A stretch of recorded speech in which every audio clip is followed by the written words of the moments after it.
Losing Daniel broke her pride. But it didn't fix her heart.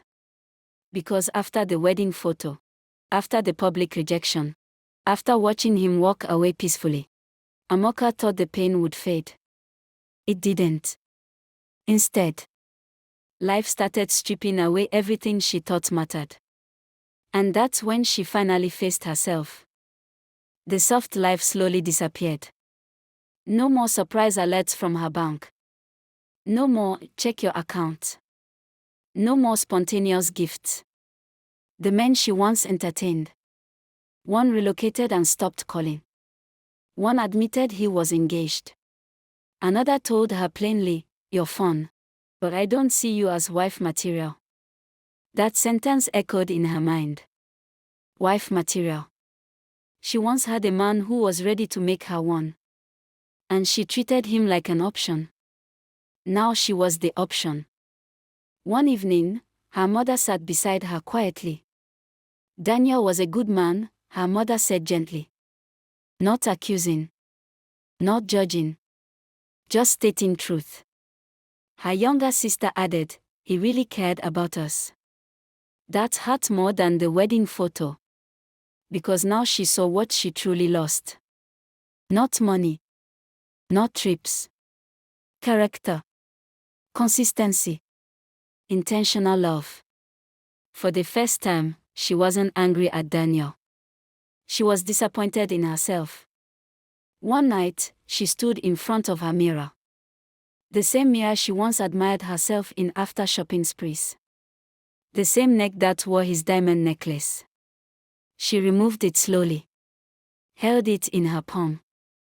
And asked herself a question she had avoided for years.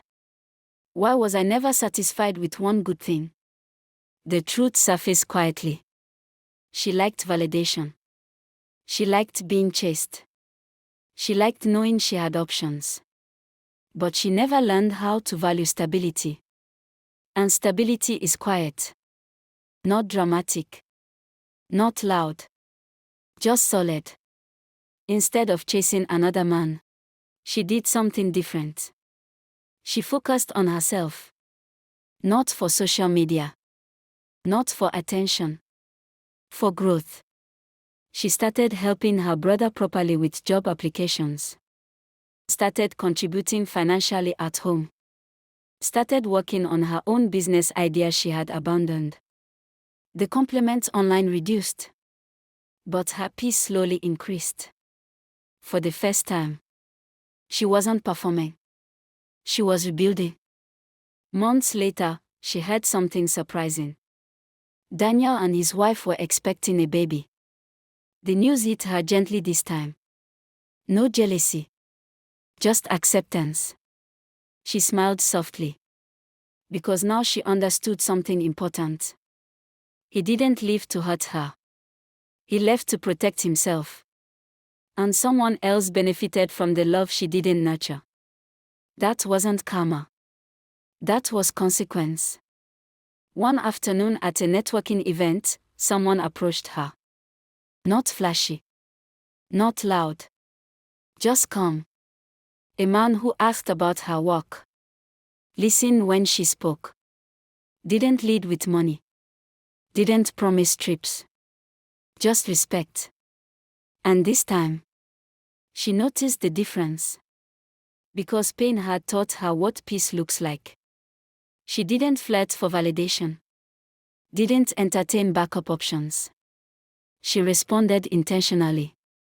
Growth is quiet. But it shows.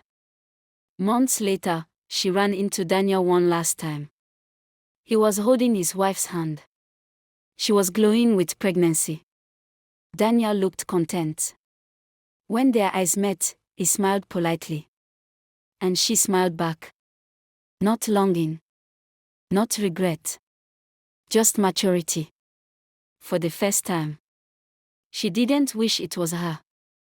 Because she finally understood. You cannot mishandle loyalty and expect it to remain available. Amaka didn't lose Daniel to another woman. She lost him to the version of herself she hadn't healed. But sometimes losing the right person forces you to become the right person. And maybe That was the lesson all along.